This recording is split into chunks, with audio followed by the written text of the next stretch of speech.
Hello दोस्तों, मैं प्रतिमा की क्लास में आज आपका स्वागत है। आज की क्लास में हम बच्चों को पार्ट्स ऑफ बॉडी नेम सिखाएंगे, यानी कि हमारे शरीर के जितने भी अंग हैं उनको इंग्लिश में और हिंदी में क्या कहते हैं। तो मैं सभी बच्चों को एक एक स्पेलिंग करके उन्हें यह वर्ड मीनिंग सिखाती हूँ। तो प्लीज़ आप सब लाइक, सब्सक्राइब और शेयर कर लें। मैं जो भी वीडियो डालती हूँ वह वीडियो बहुत ही अच्छे होते हैं और बहुत ही छोटे छोटे वर्ड मीनिंग का होता है।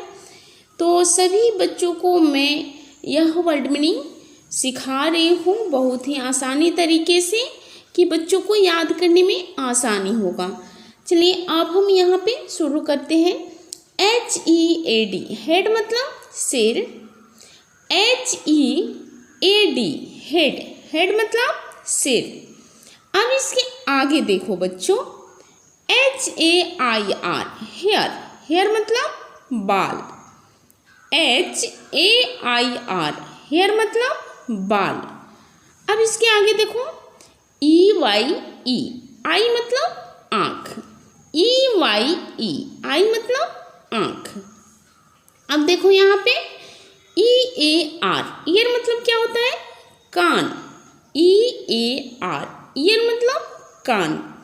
अब इसके आगे देखो यहाँ पर NECK नेक मतलब गर्दन। NECK नेक मतलब गर्दन। अब इसके आगे देखो यहाँ पर ARM, आर्म मतलब क्या होता है? बाँह, यानी कि हाथ जो हमारे हैं इनको बाँह बोलते हैं। ARM आर्म मतलब बाँह। अब इसके आगे देखो यहाँ पर LIPS लिप्स मतलब होठ। LIPS लिप्स, लिप्स मतलब होठ। अब यहाँ पे देखो LEG लेग मतलब टांग, यानी कि जो हमारे पैर होते हैं लंबा सा, ये टांग है। इसमें कई भी भाग होते हैं जिसे पंजा, पाँव, घुटना ये सब बोलते हैं, लेकिन LEG लेग मतलब टांग। अब यहाँ पे देखो TOE टो, टो मतलब पंजा। TOE टो मतलब पंजा। अब यहाँ पर देखो FOOT फुट मतलब पाँव। FOOT फुट मतलब क्या होता है? पाँव। यहाँ पर आप पिक्चर के माध्यम से देख सकते हैं। अब इसके आगे देखो FINGER फिंगर मतलब FINGER फिंगर मतलब उंगली। क्या होता है बच्चों? FINGER फिंगर मतलब उंगली। अब इसके आगे देखो TEETH तीथ मतलब दांत। TEETH तीथ मतलब दांत। अब इसके आगे देखो CHEEK चिक मतलब गाल। CHEEK चिक मतलब गाल। देखो बच्चों, मैं सभी बच्चों को क्या करती हूँ, ऐसे ही एक एक स्पेलिंग करके उन्हें वर्ड मीनिंग सिखाती हूँ। ऐसा नहीं कि मैं बहुत ही तेज़ी में या फिर कि मैं बच्चों को बहुत ही तेज़ी में यह वर्ड मीनिंग सिखा रही हूँ जिसके कारण उन्हें याद नहीं हो पाए। तो ऐसा नहीं है। आप सब कोशिश करें इन सारे वर्ड मीनिंग को याद करने को।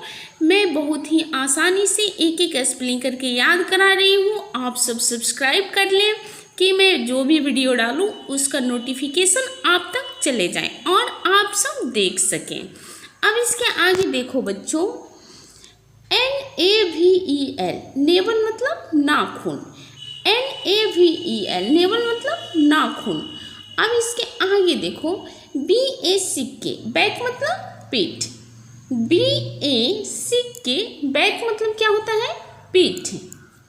अब यहाँ पर देखो ELBOW एल्बो, एल्बो मतलब कोहनी।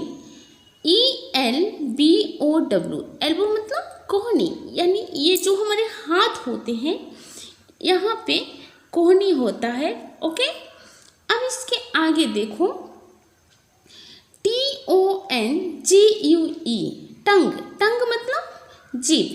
TONGUE टंग मतलब जीभ। अब यहाँ पर देखो FOREHEAD फॉरहेड कैसे याद करना है? FOREHEAD 2 स्टेप में करके याद करेंगे। कैसे? FOREHEAD forehead. फॉरहेड मतलब माथा। जो स्पेलिंग बड़ा होता है यानी कि जो वर्ड मीनिंग बड़े होते हैं उनको हम 2 पार्ट में करके याद करते हैं, जिसके कारण बहुत ही आसानी से याद हो जाते हैं वह वर्ड मीनिंग। देखो यहाँ पर FOREHEAD फॉरहेड। फॉरहेड मतलब माथा। मैं अपने तान्या और तन्वी को ऐसे ही याद कराती हूँ, जिसके कारण उनको याद करने में बहुत ही आसानी होता है। तो मैंने सोचा कि क्यों ना मैं सभी बच्चों को ऐसे ही याद कराऊं। ओके, अब यहाँ पर देखो SHOULDER कैसे याद करना है? SHOULDER शोल्डर मतलब कंधा। अब यहाँ पर देखो बच्चों STOM कैसे याद करना है? STOMACH stomach. STOMACH स्टोमक मतलब पेट। ओके, अब यहाँ पर आपको लाइक, सब्सक्राइब और शेयर कर लेना है, क्योंकि आपको इसे भी अच्छे अच्छे वर्ड मीनिंग याद करने को मिलेंगे। और आप सब इसे लाइक, सब्सक्राइब, शेयर करना नहीं भूलना है। ओके।